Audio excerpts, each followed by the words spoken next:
जय हिंद साथियों, स्वागत है आपका self study classes with Sumit Jain YouTube channel में।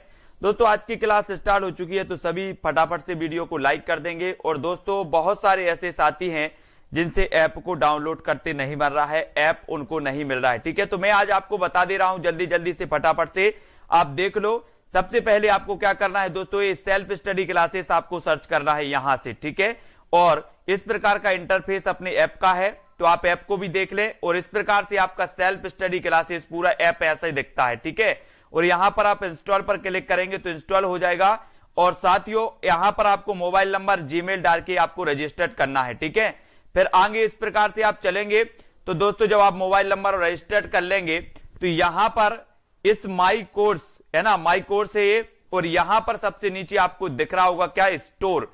स्टोर पर आपको क्लिक करना है। ठीक है, जब आप स्टोर पर क्लिक करोगे दोस्तों तो आगे यहां जब बढ़ोगे आप तो इस प्रकार से आपके ये कोर्स दिखने लगेंगे। ये कोर्स दिखेंगे तो ये आपका टीजीटी, पीजीटी, एलटी ग्रेड का ये कोर्स दिखेगा आपको। ठीक है, मास्टर कैडर के लिए हिंदी साहित्य का। तब आपको इस पर क्लिक करना है। अब इस पर जैसे ही क्लिक आप करोगे तो इस प्रकार का इंटरफेस आपके सामने आ जाएगा। यहां पर आपका लिखा होगा शेयर व्हाट्सएप। यहां पर आपकी प्राइस दी होगी 1500। ठीक है, तो आपको और नीचे आपको ऐसे स्लाइड करते जाना है। स्लाइड करोगे तो नीचे आपको यहां पर कूपन मिलेगा, कूपन। कूपन पे दोस्तों आपको यहां व्यू ऑल लिखा होगा, व्यू ऑल। और इस व्यू ऑल पर आपको क्लिक कर देना है, व्यू ऑल पर। जैसे ही आप व्यू ऑल पर क्लिक करोगे तो ये कूपन इस प्रकार से आपका इस प्रकार से कूपन खुल जाएगा। तो यहां पर कूपन पहले से ही डरा है, सिर्फ आपको अप्लाई करना है। इस कूपन को सिर्फ अप्लाई करना है। अप्लाई कर दोगे तो यहां जो 1500 दिख रहा था वो आपका 1200 हो जाएगा। ठीक है, जैसे ही 1200 होगा तो आपको दोस्तों इस 1200 वाले पे जहां पर इस पर क्लिक करोगे तो इस प्रकार का इंटरफेस आपके सामने खुलेगा। नेट बैंकिंग, पे यूजिंग कार्ड, जिस प्रकार से आप पेमेंट करना चाहते हो वो कर सकते हो। ठीक है, तो जो भी साथी नहीं भर रहा था वो इस प्रकार से कर सकते हैं। और फिर आज हम पढ़ेंगे प्रयोगवाद के बारे में। ठीक है, सभी लोग तैयार हैं? सभी लोग ऐप को डाउनलोड कर लें फटाफट से। ठीक है, अब हम प्रयोगवाद के बारे में पढ़ रहे हैं। सभी को आवाज आ रही है व्यवस्थित? सभी लोग तैयार हैं पढ़ने के लिए? तो स्टार्ट होता है दोस्तों आज का ये सेशन। और ठीक है, ये सेशन जब स्टार्ट हो चुका है तो आप लोग भी तैयार रहे। और आपका आज का पहला प्रश्न है कि प्रयोग अपने आप में इष्ट नहीं वरन वह साधन है, यह कथन किस बात से संबंधित है, ये आपको बताना है दोस्तों। और सबसे पहले तो बात ये आती है कि प्रयोगवाद का जो नाम प्रयोगवाद है वो किसने दिया, ये कमेंट में आपको लिखना है। जब हम प्रयोगवाद पढ़ रहे हैं, बोले सर प्रगतिवाद के बाद जो काल आता है हिंदी साहित्य में उसका नाम है प्रयोगवाद। ठीक है, अब प्रयोगवाद का जो नाम दिया है प्रयोगवाद वो किसने दिया है वो सभी लोग बताएंगे। ठीक है, क्या हो जाएगा सही उत्तर? प्रयोगवाद, प्रयोग अपने आप में इष्ट नहीं है वरन वह साधन है, यह कथन किस बात से संबंधित है? प्रगतिवाद, छायावाद, प्रयोगवाद किससे संबंधित है? सभी लोग बताएंगे। प्रयोगवाद के बारे में आपको चयन करना है कि प्रयोगवाद जो नाम दिया वो किसने दिया। सबसे बड़ी बात तो ये आती है दोस्तों कि प्रयोग अपने आप में इष्ट नहीं वरन वह साधन है, यह कथन किस बात से संबंधित है? तो वो बात है कौन सा? प्रयोगवाद। अब प्रयोगवाद कौन बता रहा है सबसे पहले उसका भी हम देखें कि प्रयोगवाद का जो नाम दिया है आपने किसने दिया है? अज्ञे ने नहीं दिया। अज्ञे ने तो प्रयोगवाद का विरोध किया। बहुत सारे लोग अज्ञे बता रहे हैं। अब साथियों यही तो कंफ्यूजन है, जब आपसे पूछा जाएगा कि प्रयोगवाद का नाम प्रयोगवाद किसने दिया तो बहुत सारे लोग बता देंगे अज्ञे। और मैं वो ही बताता हूं आपसे, जब मैं आपको पढ़ाता हूं तो मैं आपसे ये बताता हूं कि आप वो 200 वो 1000 के बीच मत रहो, वो 100 के बीच मत रहो, आपको सिर्फ 5 के बीच रहना है। किसके बीच? 5 के बीच। जो 5% लोग हैं उनको पता है कि सर जो प्रयोगवाद नाम दिया है वो नंद दुलारे वाजपेयी ने दिया है। और नंद दुलारे जो वाजपेयी हैं ये इन्होंने प्रयोगवाद नाम दिया। ठीक है, और जो अज्ञेय हैं इन्होंने विरोध किया है, चंद्रशेखर जी। तो मैं आपको वही बता रहा हूं दोस्तों कि जहां धारा बह रही है वहां सब बह रहे हैं। उन 5% लोगों में जो सिलेक्ट होना चाहते हैं वो इस क्लास से जुड़े रहना। प्रयोगवाद अपने आप में इष्ट है, इष्ट नहीं वरन वह साधन है, प्रयोगवाद के बारे में कहा गया। और प्रयोगवाद दोस्तों आपको पता है कि प्रयोगवाद जो नाम दिया वो नंद दुलारे वाजपेयी ने दिया। ठीक है, नंद दुलारे वाजपेयी, ये चीज आपको चयन करना है। अज्ञेय का जो पूरा नाम था वो नाम था सच्चिदानंद हीरानंद वात्सायन अज्ञेय।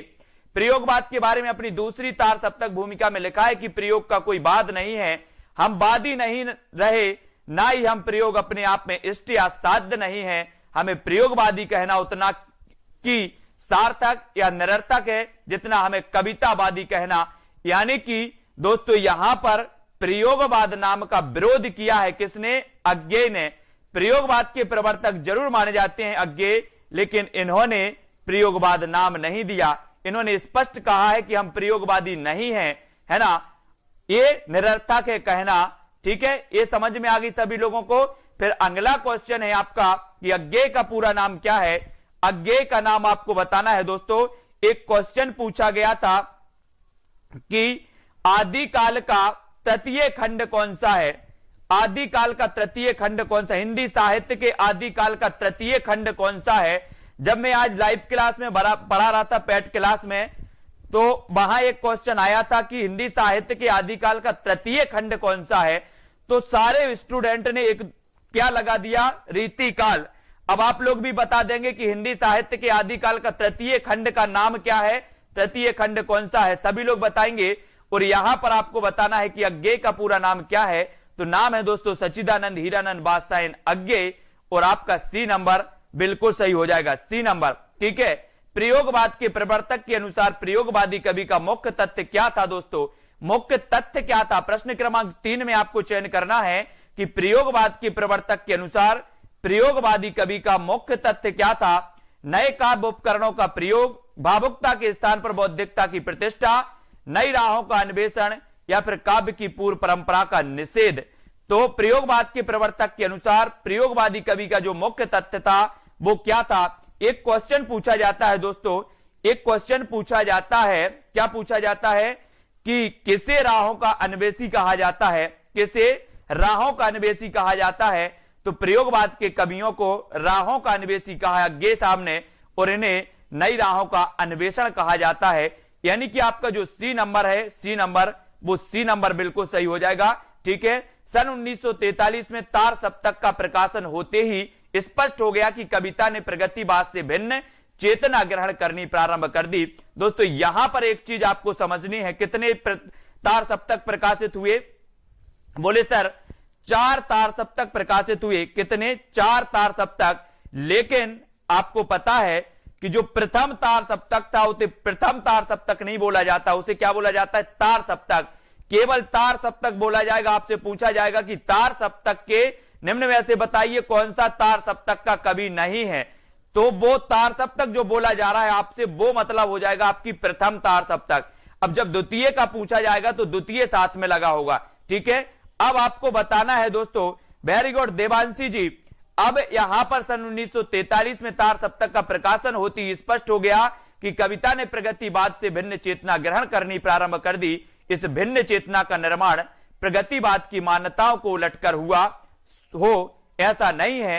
हां, अपने से पहले काव्यान्दोलन के रूढ़िगत स्वरूप को इसमें अवश्य नकारने की घोषणा की गई। तो ये प्रयोगवाद है साथियों, इसको बहुत अच्छे से पढ़ना है। और प्रयोगवाद का जो काल माना जाता है वो क्या माना जाता है, जल्दी से कमेंट में आपको लिखना है। प्रयोगवाद का काल क्या माना जाता है, फटाफट से लिखो। हमने पढ़ा था कि 1936 से लेकर 43, वेरी गुड चंद्रशेखर जी, है ना, 43, 51, 59 और 79 में ये 4 तार सप्तक प्रकाशित हुए थे। बिल्कुल सही है मित्र। तार सप्तक को बहुत अच्छी ट्रिक से, जितने इसके कवि हैं यहां से एक क्वेश्चन जरूर बनता है तार सप्तक से, इसको बहुत अच्छे से पढ़ना है। ठीक है, आप चाहे दोस्तों अष्टछाप की बोलो चाहे तार सप्तक की बोलो, यहां से एक एक क्वेश्चन हर एग्जाम में आता है। इनको बहुत अच्छे से याद भी आपको करना है ना। और यहां पर बताया कि खालिस्तान ने प्रयोगवाद को सर्वाधिक प्रभावित किया, तो किसने किया? किसने प्रयोगवाद को सर्वाधिक प्रभावित किया? तो यहां पर प्रश्न क्रमांक 4 का आपको बताना है। बोले सर अगर अस्तित्व है तो प्रयोग करेंगे, अस्तित्व है तो प्रयोग करेंगे आपकी क्लास का। मैंने कब? बोले एग्जाम में प्रयोग करेंगे। अगर अस्तित्व रहेगा तो प्रयोग करेंगे। तो ये अस्तित्ववाद ने प्रयोगवाद को सर्वाधिक प्रभावित किया था, अस्तित्ववाद ने प्रयोगवाद को सर्वाधिक प्रभावित किया था। और आपका उत्तर हो जाएगा विकल्प नंबर बी। विकल्प नंबर बी आपका सही होगा। प्रयोगवाद पर अस्तित्ववाद का गहरा प्रभाव था साथियों। ये अस्तित्ववाद याद रख लेना यहां से क्वेश्चन पूछा जाएगा। जैसे ये पूछा गया कि प्रयोगवाद पर सर्वाधिक जो प्रभावित था वो किससे था, तो अस्तित्ववाद से था। प्रगतिवाद किससे प्रभावित था, बोले सर मार्क्सवाद से प्रभावित था। नई कविता प्रयोगवाद से भिन्न होकर एक रूढ़ अर्थ में तब प्रयुक्त होने लगी जब सन 1954 में इलाहाबाद में नई कविता नामक संकलन प्रकाशित होने लगा दोस्तों, और आरंभ में नई कविता वाले प्रयोगवाद से अपना संबंध जोड़ते थे, है ना। तो ये भी आपको याद रख लेना यहां से अस्तित्ववाद के बारे में। फिर अगला कथन आता है आपका कि निम्न में से एक कथन असत्य है। कौन सा कथन असत्य है वो आपको चयन करना है। सभी लोग बताएंगे, प्रेम जी, अभिषेक जी, उमा देवी, हिंदी एजुकेशन, सभी को आंसर यहां पर चयन करना है कि निम्न में से जो असत्य कथन है वो कौन सा है। दिख रहा है कि आपको प्रयोगवाद का जन्म तार सप्तक के प्रकाशन के साथ माना जाता है। प्रयोगवाद में प्रयोग इष्ट नहीं साधन माना जा गया है। प्रयोगवाद कविता हास्योन्मुख मध्य वर्गीय समाज के जीवन का चित्र है। नई कविता प्रयोगवाद का विकसित रूप नहीं है। तो आपका उत्तर क्या हो जाएगा दोस्तों, आपको पता है कि प्रयोगवाद का जन्म तार सप्तक के प्रकाशन से माना जाता है, बिल्कुल सही है। प्रयोगवाद में इष्ट नहीं साधन माना गया है, बिल्कुल सही है। प्रयोगवाद कविता हास्योन्मुख मध्य वर्गीय समाज के जीवन का चित्र है, बिल्कुल सही है। लेकिन नई कविता प्रयोगवाद का विकसित रूप नहीं है, ये बिल्कुल सही नहीं है, क्योंकि नई कविता दोस्तों प्रयोगवाद का विकसित रूप ही क्या थी, नई कविता थी। यानी कि डी नंबर आपका बिल्कुल सही हो जाएगा। नई कविता नाम स्वतंत्रता के बाद लिखी गई उन कविताओं के लिए रूढ़ हो गया जो अपनी वस्तु छवि और रूप छवि दोनों में पूर्ववर्ती प्रगतिवाद और प्रयोगवाद का विकास होकर भी विशिष्ट है। ठीक है, तो इनको याद रखेंगे, प्रयोगवाद प्रगतिवाद, इनकी विशेषताओं को याद रखना है। और दोस्तों सरल सरल प्रश्न नहीं पढ़ना है, प्रश्न वैसे पढ़ना है जो आपसे नहीं आते, है ना। उन प्रश्नों के लिए पढ़ना भी है और सरल प्रश्नों को भी पढ़ना है, कॉम्बिनेशन बना के रखना, क्योंकि 50% प्रश्न ऐसे आते हैं। अब आपको यहां पर बताना है पिंकी शर्मा जी कि प्रयोगवादी कवियों की रचना किस सप्तक में संग्रहित है। बहुत बढ़िया प्रश्न है इसका। प्रयोगवादी कवियों की रचनाएं किस सप्तक में संग्रहित हैं, तार सप्तक, दूसरा सप्तक, या फिर तीसरा या फिर चौथा सप्तक। यानी कि प्रश्न क्रमांक 6 है और प्रयोगवादी कवियों की जो रचनाएं हैं वो किस सप्तक में संग्रहित हैं, ये आपको बताना है। शिव कुमार जी अमेठी, और अमेठी से भी अपने साथी हैं, और उत्तर हो जाएगा आपका क्या, तार सप्तक। तार सप्तक हो जाएगा। यश रत्ती जी, प्रयोगवादी कवियों की रचनाएं किस सप्तक में संग्रहित हैं, तो वो है तार सप्तक में। ठीक है, तार सप्तक, यानी कि ये जो दोस्तों प्रथम वाला जो तार सप्तक सबसे पहले प्रकाशित हुआ था उसे तार सप्तक कहा जाता है केवल। ठीक है, तो ये याद रख लेना। हिंदी में प्रयोगवाद का प्रारंभ माना जाता है 1943 में अज्ञे द्वारा संपादित तार सप्तक के प्रकाशन से। ये तो आपको क्लियर है ना। कब हुआ प्रकाशन, 1943 में हुआ। ठीक है, अज्ञे द्वारा संपादित हुआ, और प्रयोगवाद का प्रारंभ भी कहां से माना जाता है, तार सप्तक के प्रकाशन से। ठीक है, ये तो क्लियर है। प्रयोगवादी कवियों की रचनाएं तार सप्तक में संग्रहित हैं। तार सप्तक में 7 कवि शामिल है दोस्तों। प्रयोगवाद को प्रबद्धवाद और नई कविता के नाम से भी जाना जाता है। प्रयोगवाद को प्रबद्धवाद और नई कविता के नाम से भी जाना जाता है।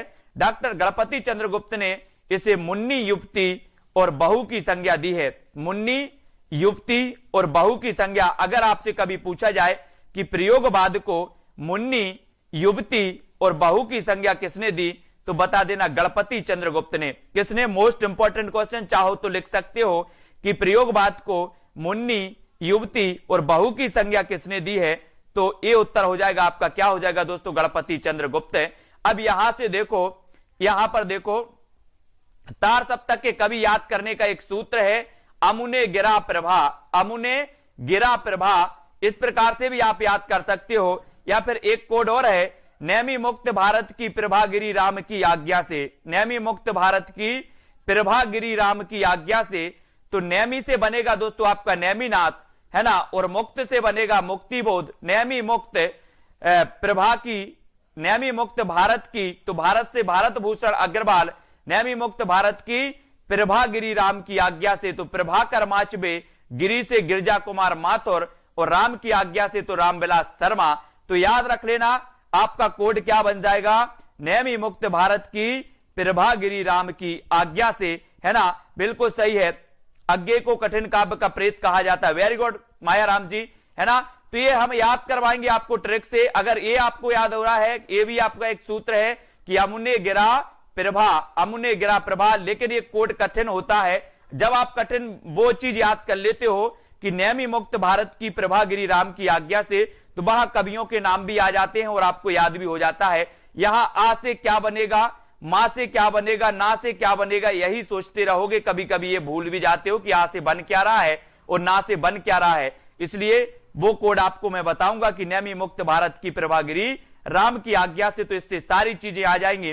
नेमी से नेमी चंद्र जैन, मुक्त से मुक्ति बोध, भारत से भारत भूषण अग्रवाल, प्रभाकर माचबे, है ना, और जो गिरजा कुमार हैं और रामविलास शर्मा, इनको याद रखेंगे। दूसरे तार सप्तक की अगर बात करें दोस्तों तो 1951 में प्रकाशित हुआ।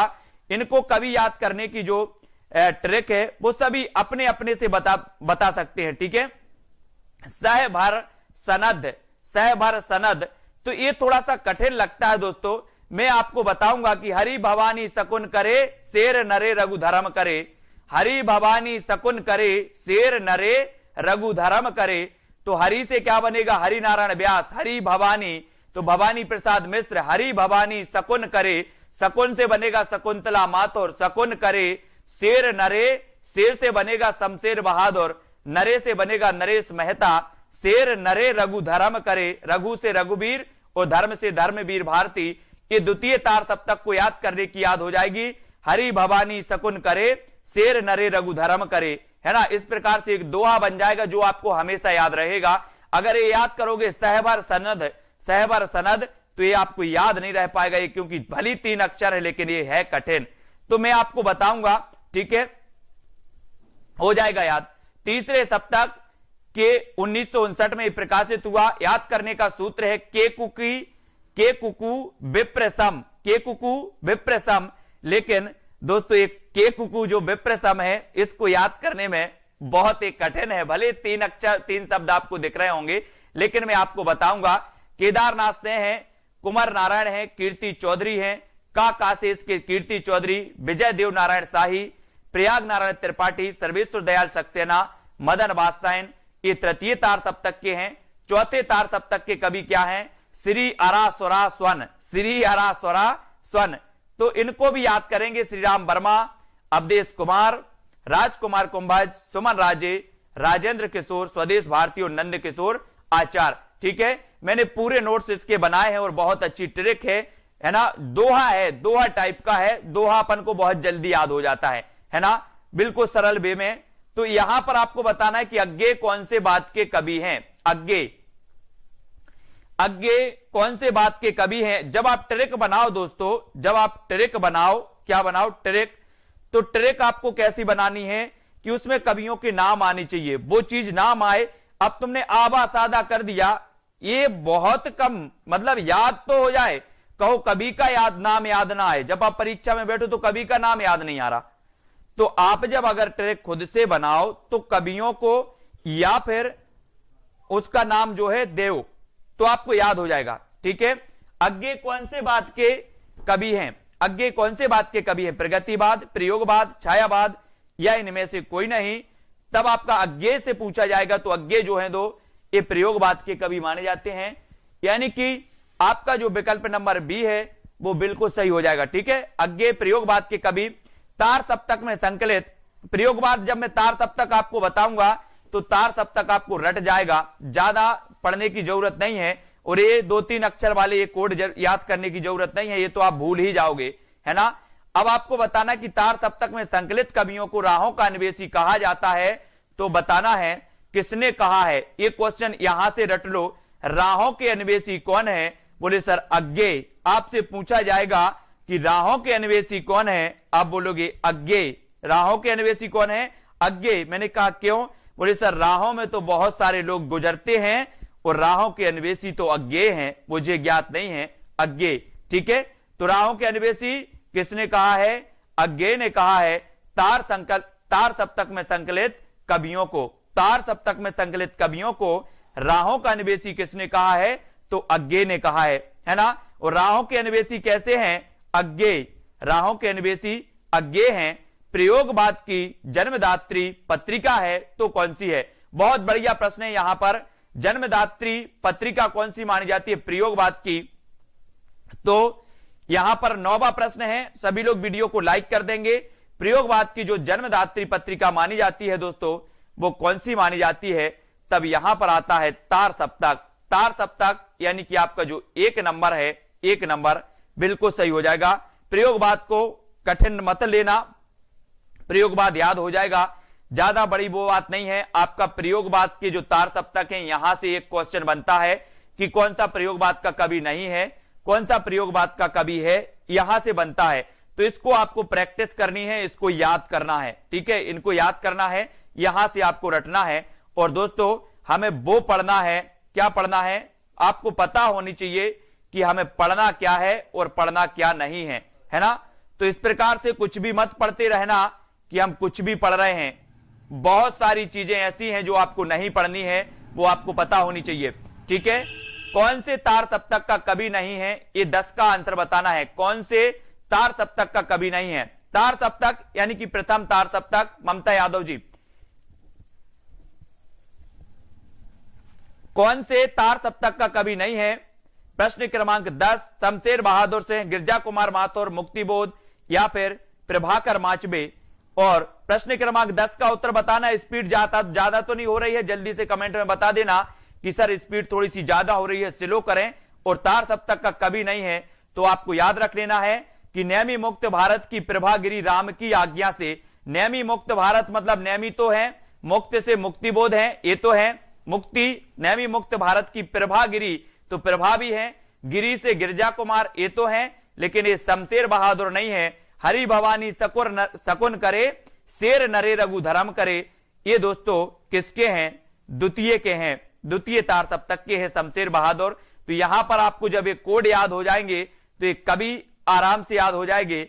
आबासा याद नहीं करना। जितने भी मेरे साथी हैं वो ऐसे कोड बिल्कुल ना बनाए कि आबासादा और आबासादा ये कवियों के नाम के वर्ण के अनुसार आप बना देते हो। ये परीक्षा में जब बैठोगे याद नहीं आएगा कि आ मतलब क्या होता है और बा मतलब क्या होता है ना?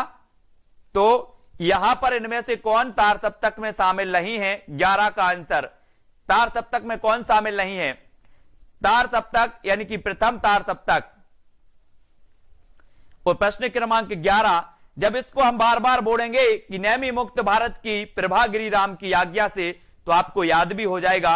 मैं गारंटी देता हूं दोस्तों, जब अभ्यास आप करोगे बार बार तो सारी चीजें याद हो जाती हैं। नेमी मुक्त भारत की प्रभागिरी राम की आज्ञा से।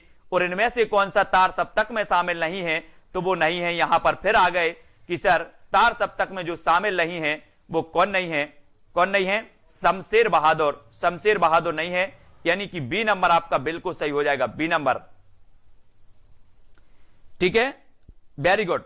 यहां पर बात करें कि निम्न में से तार सप्तक में कौन कवि शामिल नहीं है, तो फिर यह पूछा गया। तो प्रभाकर माचबे आपको पता है, भारत भूषण अग्रवाल आपको पता है, नेमी चंद्र जैन आपको पता है, ये रामधारी सिंह दिनकर नहीं है।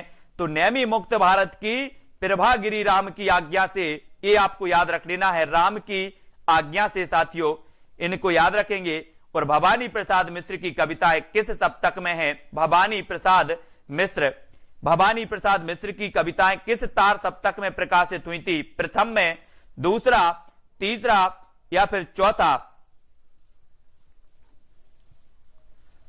तब आपका बिल्कुल सही आंसर होगा, बोले सर भवानी। और भवानी में यहां पर आपको लिख रहा है बानी, यहां पर आया बानी। और आपको पता है कि आप एक मनुष्य हैं और आपका दूसरा जो होता है दोस्तों, सबसे पहला तो होता है आपका आचरण। आपका आचरण अच्छा होना चाहिए।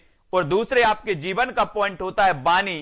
कहते ना कि बानी ऐसी बोलिए कोई ना कहे चुप, और बैठक ऐसी बैठिए कोई ना कहे उठ। तो बानी यहां पर आया बानी, इसको भा को छोड़ दो बानी। और बोले सर बानी तो दूसरे नंबर की क्या होती है? मनुष्य के लिए सर्वोपरि होता है। सबसे पहले तो आचरण और दूसरे बानी। और जब बानी आपकी मीठी होगी तो यहां पर दूसरे नंबर पर आती है। तो दूसरे तार सप्तक में बानी से भवानी और भवानी प्रसाद मिश्र की कविताएं दूसरे तार सप्तक में प्रकाशित होंगी, इसको याद रख लेना। और यहां पर देखो कि निम्न में से कौन सा कवि दूसरा सप्तक में सम्मिलित नहीं था? तो कौन सा नहीं था? 14 का आंसर आपको बताना है दोस्तों। और मैं आपको बताता हूं कि अपन ने विद्यापति की वो पंक्ति पढ़ी थी कि सब जन मिठा देसिल बहना सब जन मिठा, देसिल बहना सब जन मिठा।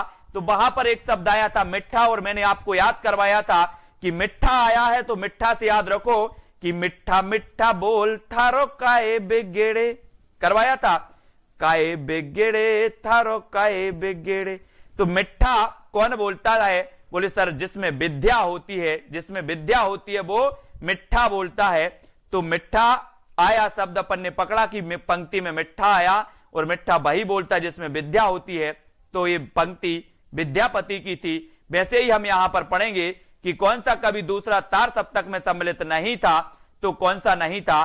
तो हमने पढ़ा था कि नेमी मुक्त भारत की प्रभागिरी राम की आज्ञा से, है ना, तो मुक्त से मुक्ति बोध आए थे प्रथम तार सप्तक में। तो यहां दूसरे तार सप्तक में मुक्ति बोध क्या कर रहे हैं? क्या कर रहे हैं? इनको अलग कर दो। बोले सर उत्तर निकल गया। जब हमें पहले का कोड था तो हमने दूसरे को भी हल कर लिया। शकुन हरि भवानी शकुन करे, शेर नरे रघु धर्म करे। तो हरि से हरि नारायण व्यास थे, भवानी थी, शकुंतला माथुर थे, शमशेर बहादुर थे, ये द्वितीय थे, द्वितीय, लेकिन मुक्तिबोध प्रथम के थे, मुक्तिबोध प्रथम के थे। इनमें से दूसरा सप्तक में संकलित कवि है तो कौन सा है? प्रश्न क्रमांक 15 में आपको चयन करना है। दूसरा सप्तक में संकलित कवि कौन है? सभी लोग बताएंगे। प्रश्न क्रमांक 15 और 15 में आपका बिल्कुल सही आंसर होता है। वो क्या होता है? इनमें से दूसरा सप्तक में संकलित कवि है तो कौन है? दोस्तों आप निरंतर क्या कर रहे हो? क्लास अटेंड आप कर रहे हो। थोड़ा सा कुछ जो नए साथी होते हैं उनको क्लास पच नहीं पाती। आप थोड़ा सा संतुलन बना के रखें, एक दिन 2 दिन देखें, आपको समझ में आ जाएगी क्लास, और आपको भी मजा आने लगेगा कि हमें हिंदी साहित्य पढ़ना कैसे है ना। जो लोग किताबों से पढ़ते हैं बोले सर ग्रंथ तो इतना मोटा रखा है। एक व्यक्ति ने बताया कि सर मेरे पास 10 किताबें हैं लेकिन मैं पढ़ नहीं पाता, 10 किताबें रखी हैं मैं नहीं पढ़ पाता। और मैंने बोला कि किताबों में तो सब कुछ लिखा है, मैं भी पढ़ाता हूं तो किताब से पढ़ाता हूं, और कोई भी पढ़ाता है तो किताब से पढ़ाता है, लेकिन पढ़ने का तरीका, पढ़ने की शैली सबकी अलग होती है। पढ़ना अपन को ऐसा है कि याद हो जाए, है ना।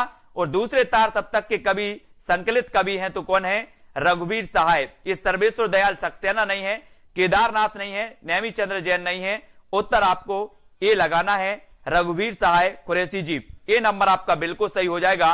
फिर 1951 में प्रकाशित दूसरा तार सप्तक कौन सी कवित्री शामिल है? दूसरे तार सप्तक में बताना है कौन सी कवित्री शामिल है। अमृता भारती, कीर्ति चौधरी, या फिर यहां पर आते हैं इसको भी पढ़ते हैं, शकुंतला माथुर या सुमन राजे। तो यहां पर यह भी क्वेश्चन पूछा गया है कि कौन सी कवित्री सम्मिलित हैं, तो वो कवित्री कौन है? शकुंतला माथुर। इनको याद रखेंगे। कैसे याद किया था अपन ने? हरि भवानी शकुन करे, हरि भवानी शकुन करे, शेर नरे रघु धर्म करे। हरि भवानी शकुन करे, शेर नरे रघु धर्म करे, है ना। ये आपको याद हो जाता है तो दूसरे तार सप्तक के कवि भी आपको याद हो जाते हैं। तो ये शकुंतला माथुर जो है सी नंबर, ये आपका बिल्कुल सही होगा। ये दूसरे तार सप्तक में कवित्री थी शकुंतला माथुर, ठीक है। केदारनाथ से किस सप्तक के संकलित कवि माने जाते हैं? ये 17 का आपको बताना है। मुझे इसकी ट्रिक याद नहीं आ रही है, मैं आपको बताऊंगा इसको देख करके। तीनों की बहुत बढ़िया ट्रिक बनी है, चारों तार सप्तक की, है ना। और केदारनाथ से किस सप्तक के संकलित कवि हैं? 17 का आंसर आप बताएंगे। तार सप्तक, दूसरा सप्तक, तीसरा सप्तक या चौथा सप्तक? केदारनाथ से किस सप्तक के संकलित कवि माने जाते हैं? अगर आप सभी को किसी को पता है तो आप बता भी दोगे कि केदारनाथ से किसके माने जाते हैं।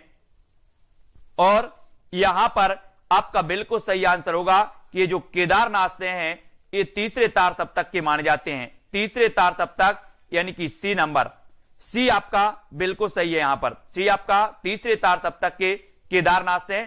और प्रयोग बाद में, बोले सर प्रयोग बाद में क्या है? प्रयोग बाद में तो तार सप्तक है। क्या है? तार सप्तक। ये तार सप्तक से क्वेश्चन बनते हैं साथियों। इस तार सप्तक का मात्र एक में 14 मिनट का वीडियो लाऊंगा, 10 मिनट का, और 14 मिनट में आपका तार सप्तक में कोई बाहर क्वेश्चन नहीं जाएगा, है ना। और यहां चौथा सप्तक में बताना है कौन है। तो चौथा सप्तक में संकलित कवित्री जो है, कवित्री वो कौन है? चौथे सप्तक में संकलित कवित्री बताना है। और ठीक है, हाँ, उत्तर 18 का आंसर बताना है और 18 का बिल्कुल सही आ जाएगा सुमन राजे। हमने दूसरे तार सप्तक में देखी थी शकुंतला माथुर, दूसरे में शकुंतला माथुर है ना, और ये सुमन राजे, सुमन राजे। ठीक है, एक केस में है, चौथे में, दूसरे में शकुंतला माथुर, चौथे में सुमन राजे। इनको भी हमें याद रखेंगे। सुमन राजे, बी नंबर आपका बिल्कुल सही है। ठीक है, अब यहां पर तार सप्तक में कौन सा कवि सम्मिलित नहीं है, यानी कि 19 का बताना है। 19 में आपको चयन करना है तार सप्तक में कौन सा कवि शामिल नहीं है। सुमन लोधी जी, मायाराम जी, यशरत्ती जी, और 19 का बिल्कुल सही आंसर होगा। जिन भी साथियों ने ऐप डाउनलोड नहीं किया है, बहुत सारे स्टूडेंट ने नहीं किया है, वो ऐप डाउनलोड कर लें। और यहां पर आपका 19 का जो उत्तर होगा, 19 का होगा दोस्तों क्या, रघुवीर सहाय। रघुवीर सहाय तार सप्तक में कौन सा कवि सम्मिलित नहीं है, तो कौन से नहीं है, ये रघुवीर सहाय नहीं है। ठीक है, ये भी आपको याद रख लेना है, रघुवीर सहाय। तो ये डी आप बिल्कुल चयन करेंगे, डी नंबर। तार सप्तक में कौन सा कवि सम्मिलित नहीं है, तो बोले सर भारत भूषण तो है, नेमी चंद्र भी है, मुक्ति बोध भी है, रघुवीर सहाय नहीं है। इनको याद करना है दोस्तों, इनको हल्के में नहीं लेना। ठीक है, सभी लोग याद करेंगे। तार सप्तक का प्रकाशन वर्ष क्या है, तार सप्तक का, पुष्पलता जी और रक्षा जी 20 का। तार सप्तक का प्रकाशन वर्ष क्या है, 1940, 43, 55 या फिर 1958। तार सप्तक 20 का आंसर, और 20 का आपको पता है कि सर अगर तार सप्तक की बात करते हो तो 1943, 1951, 1959 और 1979, ये 4 तार सप्तक प्रकाशित हुए हैं। और ये 4 तार सप्तक को आपको क्रमबद्ध याद रखना है। ठीक है, तो ये तार सप्तक का जो प्रकाशन वर्ष है वो है 1943, 43 यानी बी नंबर। बी नंबर आपका बिल्कुल सही है। तार सप्तक का यहां पर प्रकाशन वर्ष कई बार पूछा गया है, इसलिए तार सप्तक के प्रकाशन को 1943 में, है ना, बोले 43 में तार, 43 में तार, कैसे याद रखोगे, 43 में तार।